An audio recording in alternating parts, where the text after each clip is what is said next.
दुल्हन को ले जाएगा, अपनी बारात को ले जाएगा, अपनी दुल्हन को ले जाएगा, और उसके बाद फिर लोग क्या करेंगे? उपवास करेंगे। आमीन, हालेलुया। उसके बाद लोग क्या करेंगे? उपवास करेंगे। उपवास का मतलब दुख के दिन आएंगे। हालेलुया। दुख का मतलब कष्ट के, अपने शरीर को दुख देंगे। आमीन, हालेलुया। जब यीशु मसीह ले जाएगा, और यीशु मसीह कब अपनी दुल्हन को ले जाएगा? कब ले जाएगा? रैप्चर में। हालेलुया। रैप्चर कब होगा? तुरियों के पर्व के दिन होगा। हालेलुया। ये रैप्चर कब होता है? रैप्चर का मतलब क्या? तुरियों का पर्व। आमीन। यीशु मसीह तुरियों के पर्व में अपनी कलीसिया को ले जाएगा, और उसके बाद लोग क्या करेंगे? उपवास करेंगे। हालेलुया। और यही है डे ऑफ अटोनमेंट का सिग्निफिकेंस। हालेलुया। ये एक भविष्यवाणी है कि जब रैप्चर हो जाएगा उसके बाद लोग क्या करेंगे? उपवास करेंगे, दुख मनाएंगे। हालेलुया। दुख किस बात का होगा? कि हम यहां रह गए हैं, हम पीछे रह गए हैं, हमें भी जाना था प्रभु के साथ, हमें भी यीशु मसीह के साथ उठाए जाना था, हम यहाँ पे संसार में रह गए हैं। हालेलुया। और संसार में होंगी कुछ घटनाएं जो खतरनाक होंगी। हालेलुया। जो बुरी होंगी, परंतु वे दिन आएंगे जिनमें दुल्हा उनसे अलग किया जाएगा, और उस समय वे उपवास करेंगे। हालेलुया। वो दिन आएंगे जब दुल्हा उनसे अलग किया जाएगा। जहां पे ये आयत लिखी है, देखो वहां पे क्या है? एक स्टार दिया हुआ है। संगीत दिखाइयो। हालेलुया। 20 आयत, और 20 आयत के साथ एक स्टार दिया हुआ है, और इस स्टार का 20वें स्टार का मतलब नीचे लिखा हुआ है। 20वां स्टार यहां पे दिया गया है। लूका 17 अध्याय और 22 वचन। वो कौन से दिन होंगे जब उपवास करेंगे लोग? हालेलुया। वो कौन से दिन होंगे जो उपवास करेंगे लोग? 22 अध्याय। फिर उसने चेलों से कहा कि वे दिन आएंगे जिनमें तुम मनुष्य के पुत्र के दिनों में से एक दिन को देखना चाहोगे और नहीं देखने पाओगे, और कुछ लोग तो कहेंगे देखो यहाँ है, या वे देखो वहां है, पर तुम चले न जाना और उनके पीछे ना हो लेना, क्योंकि जैसे बिजली आकाश के एक ओर से कौंध कर दूसरे और छोर तक चमकती है, वैसे ही मनुष्य का पुत्र भी अपने दिन में प्रकट होगा। हालेलुया। वैसे ही मनुष्य का पुत्र भी अपने दिन में प्रकट होगा। हालेलुया। तो यानी कि ये कौन से दिनों की बात इशारा कर रही है आयत? कि वे दिन आएंगे जब वे उपवास करेंगे। वो दिन कौन से होंगे? वो दिन होंगे संकट और कलेश के। हालेलुया। वो दिन कौन से होंगे? संकट और कलेश के दिन होंगे। हालेलुया। जो यीशु मसीह ने मत्ती रचित सुसमाचार 24 अध्याय में बताया है। Hallelujah. Hallelujah. Thank you Jesus. जल्दी जल्दी हम इसको खत्म करने वाले हैं अभी। हालेलुया। तो देखिए यहाँ पे क्या लिखा है? 2 अध्याय 24 अध्याय है मत्ती का। सबको दिखाई दे रहा है? 24 अध्याय, और इसके 2 हिस्से बने हुए हैं, संकट और कलेश। महाकलेश, महासंकट का आरंभ। हालेलुया।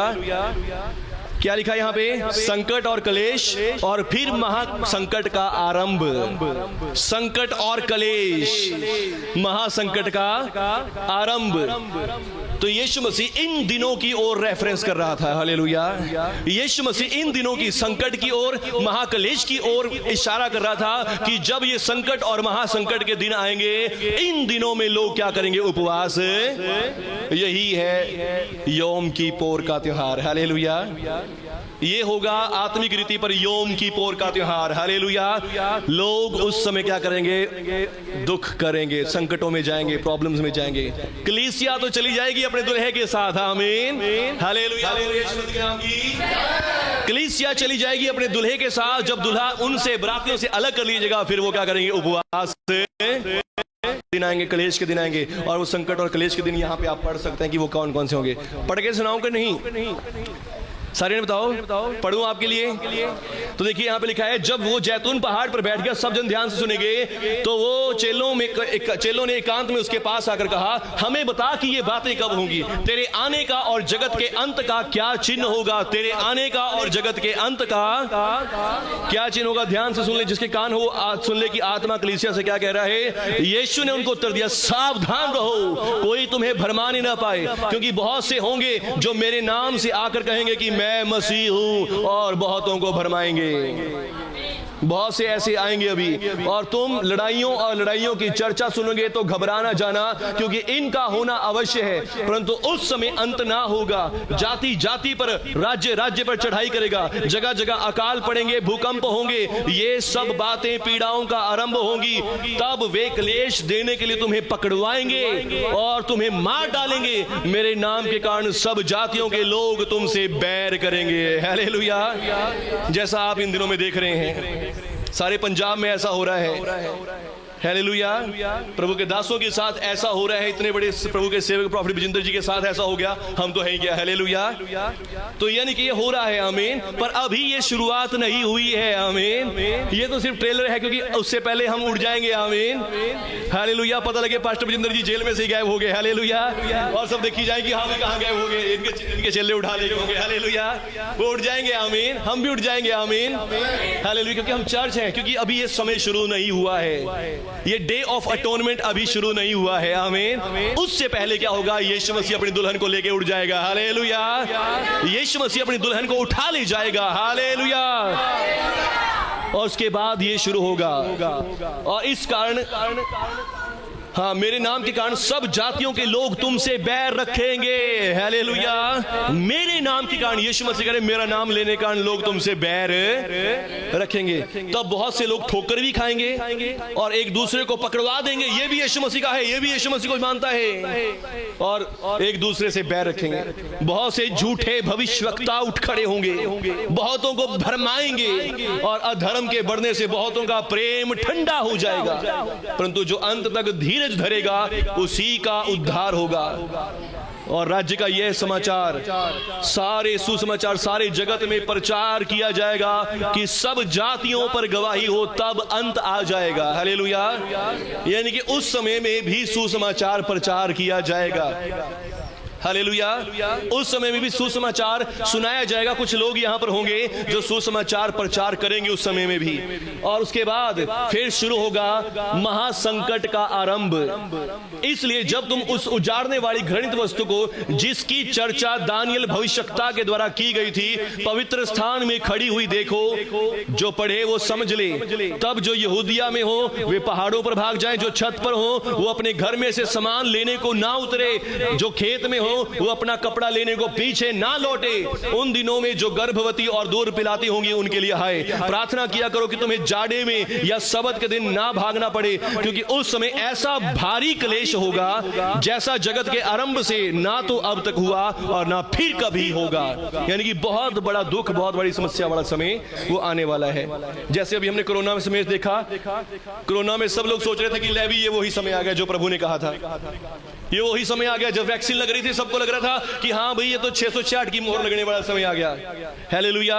बहुत से लोग ऐसे ही प्रचार कर रहे थे कि 666 की मोहर है जो सबको लगाई जा रही है, इसके बिना लेन देन नहीं होगा, इसके बिना ड्यूटी पे नहीं जाओगे, ये 666 की मोहर वाला ही टाइम आ गया है। पर मेरे को पता था कि हम जब तक रैप्चर नहीं होगा तब तक ये समय नहीं शुरू होने वाला। हालेलुया।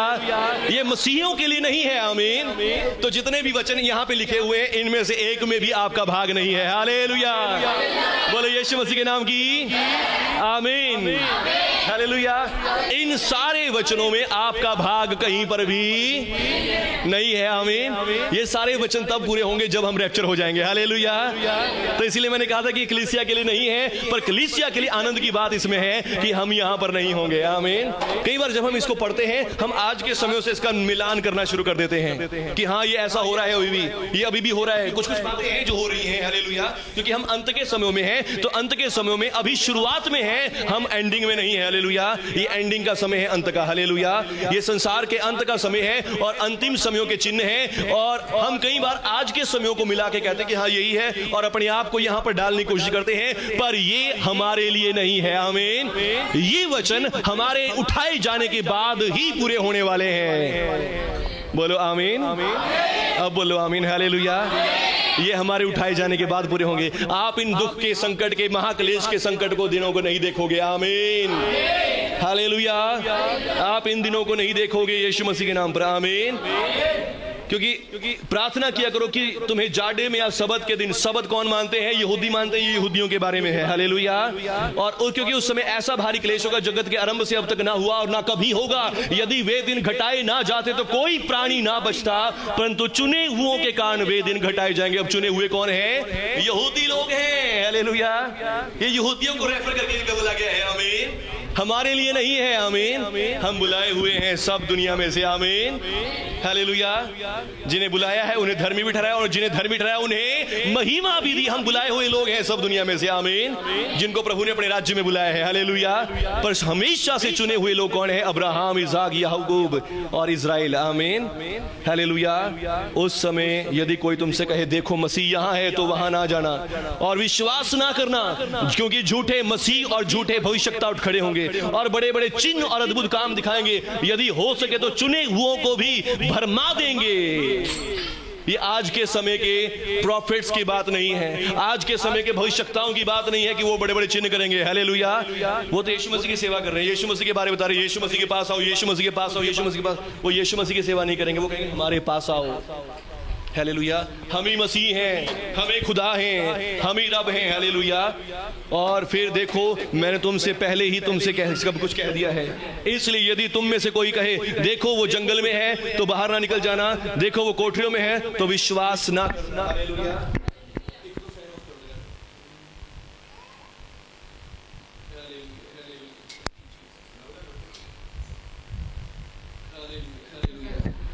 प्रभु यीशु के नाम की तो निकल जाना, क्योंकि कोई कहे कि कोठरियों में, तो विश्वास न करना। क्योंकि जैसे बिजली पूर्व से निकलकर पश्चिम तक चमकती है, वैसे ही परमेश्वर के पुत्र का आना भी होगा। जहां लोथ हो वहीं पर गिद्ध इकट्ठे होंगे। हालेलुया।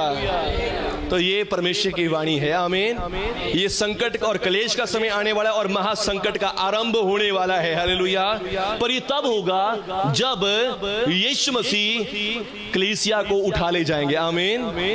जब कलीसिया को उठा ली जाएंगे, बिना कलीसिया को उठाए होने वाला नहीं है। आमीन। तो इसलिए योम किप्पोर का जो त्योहार है वो हमारे लिए नहीं है। हालेलुया। प्रभु यीशु फरीसियों के चेले, यूहन्ना के चेले उपवास करते हैं, तेरे चेले उपवास नहीं करते। प्रभु कह रहे हैं कि जब तक दुल्हा बरातियों के साथ है उन्हें उपवास करने की जरूरत है, और हम बराती नहीं हैं। हालेलुया। हम तो दुल्हन हैं। आमीन। हमें दुल्हा लेकर चला जाएगा और पीछे जो बराती यानी कि यहूदी लोग रह जाएंगे, जो संसारिक लोग रह जाएंगे, वो लोग उपवास करेंगे। और ये 7 साल का समय होगा। हालेलुया। 7 साल दुख के, 3.5 साल तो क्या होंगे? संकट और कलेश के, और 3.5 साल महाकलेश के होंगे। और उन महाकलेश और संकटों में से होकर निकलेंगे संसार के लोग और इजरायली लोग। हालेलुया।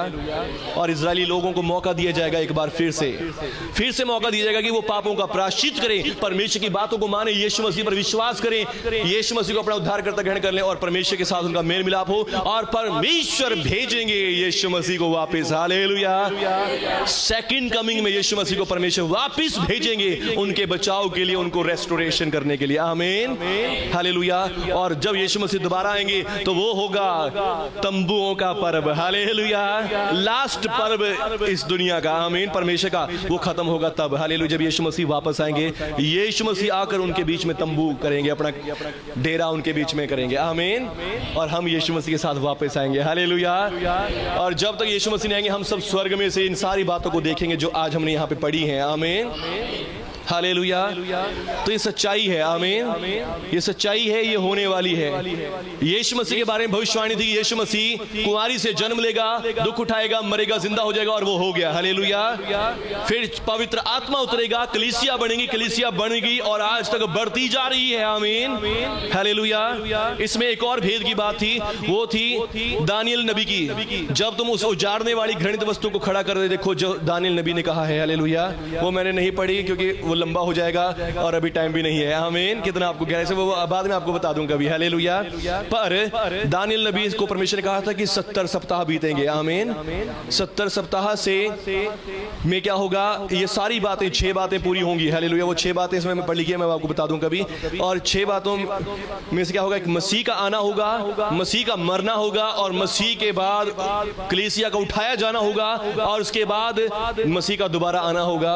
और ये संकट और क्लेश का समय होगा, और वो संकट और क्लेश के समय को लिखा प्रायश्चित का दिन होगा। आमीन। वो प्रायश्चित का समय होगा। हालेलुया। तो ये प्रायश्चित का समय किसको दिखाता है? ये संकट के 7 सालों को दिखाता है। आमीन। संकट के 7 सालों को दिखाता है जिनमें कलीसिया का हिस्सा नहीं है। आमीन। जिनमें कलीसिया का हिस्सा नहीं है। हालेलुया। संकट और क्लेश में कलीसिया का हिस्सा, जगह जगह अकाल पड़ेंगे, भूकंप होंगे, महामारियां आएंगी, ये आपके हिस्से में नहीं है। आमीन। ये आपके हिस्से में नहीं है। हालेलुया। धन्यवाद प्रभु यीशु का। हालेलुया। ये आपके हिस्से में नहीं है। आमीन। एक छोटा सा और हिंट देना चाहूंगा आपको। 7 अध्याय प्रकाशित वाक्य। इसके बाद मैंने दृष्टि की और देखो, हर एक जाति, कुल और भाषा और लोग में से एक ऐसी बड़ी भीड़ को जिसे कोई गिन नहीं सकता, श्वेत वस्त्र पहने हुए, हाथ में खजूर की डालियां लिए हुए, सिंहासन के सामने और मेमने के सामने खड़ी हुई देखा। वे बड़े ऊंचे शब्द से पुकारती थी, उद्धार के लिए परमेश्वर का जो सिंहासन पर बैठा है और मेमने का जय जयकार हो। हालेलुया। 13 आयत में लिखा है, इस पर प्राचीनों में से एक ने मुझसे कहा, ये श्वेत वस्त्र पहने हुए कौन है? ये कहां से आए हैं? मैंने उससे कहा, हे स्वामी तू ही जानता है। उसने मुझसे कहा, ये वे हैं जो महाक्लेश में से निकल कर आए हैं और उन्होंने अपने वस्त्र मेमने के लहू से धोकर श्वेत किए हैं। हालेलुया। ये वे हैं जो महाक्लेश में से निकल कर आए हैं। हालेलुया। हम तो क्या है, हम महाक्लेश से पहले उठ जाएंगे। आमीन। पर वो जो वहां पे भीड़ खड़ी है वो कौन है? जो महाक्लेश में से भोग कर निकलेंगे। हालेलुया। उन 7 सालों को देख कर आए हैं। आमीन। प्रकाशित वाक्य 4 अध्याय से लेकर 21-22 अध्याय तक कलीसिया का जिक्र नहीं है। आमीन। इनमें कलीसिया का जिक्र नहीं, और यही है वो 7 साल जो प्रकाशित वाक्य में लिखे हुए हैं। 4 अध्याय से लेकर 21-22 अध्याय तक। हालेलुया। जितना भी प्रकाशित वाक्य में लिखा है भविष्यवाणियां, वो सारी कलीसिया के बाद की है। आमीन। 4 अध्याय की पहली आयत पढ़ियो जी। हाँ, बस इतने पढ़ना। हाँ, पढ़ो। इन बातों के बाद जो मैंने दृष्टि की तो क्या देखता हूँ कि स्वर्ग में एक द्वार खुला हुआ है। हालेलुया। किन बातों के बाद? इन बातों के बाद। यदि आप फ्राइडे मीटिंग में आ रहे तो आपको पता रहा कि हम कौन सी बातें पढ़ रहे हैं। 3 अध्याय तक हम क्या पढ़ रहे हैं? कलीसिया, कलीसिया, कलीसिया, कलीसिया। आमीन। इफसुस की कलीसिया, स्मुरना की कलीसिया, परगमुन की कलीसिया, कलीसिया, कलीसिया, कलीसियाओं के बारे पढ़ रहे हैं। और वहां पे यहाँ पे अगली 4 अध्याय में आयत आ गई है, इन बातों के बाद, कलीसिया की बातों के बाद। आमीन। कलीसिया की बातों के बाद स्वर्ग खुल जाएगा और स्वर्ग में से ये चीजें पृथ्वी पर पूरी होंगी। आमीन। और वो बातें क्या है? 7 साल के संकट की। आमीन। प्रकाशित वाक्य 4 अध्याय से लेकर 22 अध्याय तक कलीसिया दोबारा आपको नहीं मिलेगा लिखा हुआ। हालेलुया। क्योंकि कलीसिया यहां से उठा ली गई है। आमीन। कलीसिया रैप्चर हो गई है। आमीन। कलीसिया उठा ली गई है, और जो बाद की जो घटनाएं हैं 4 अध्याय से लेकर 20-22 अध्याय तक, उनमें कलीसिया का जिक्र नहीं है, कलीसिया का कोई भाग। तो जितने संकट उसमें लिखे हैं वो आप पे नहीं आने वाले, यीशु मसीह के नाम में। आमीन। यीशु मसीह ने हमें छुड़ा लिया, वो हमारा प्रायश्चित है। आमीन। हालेलुया। आइए इस समय सब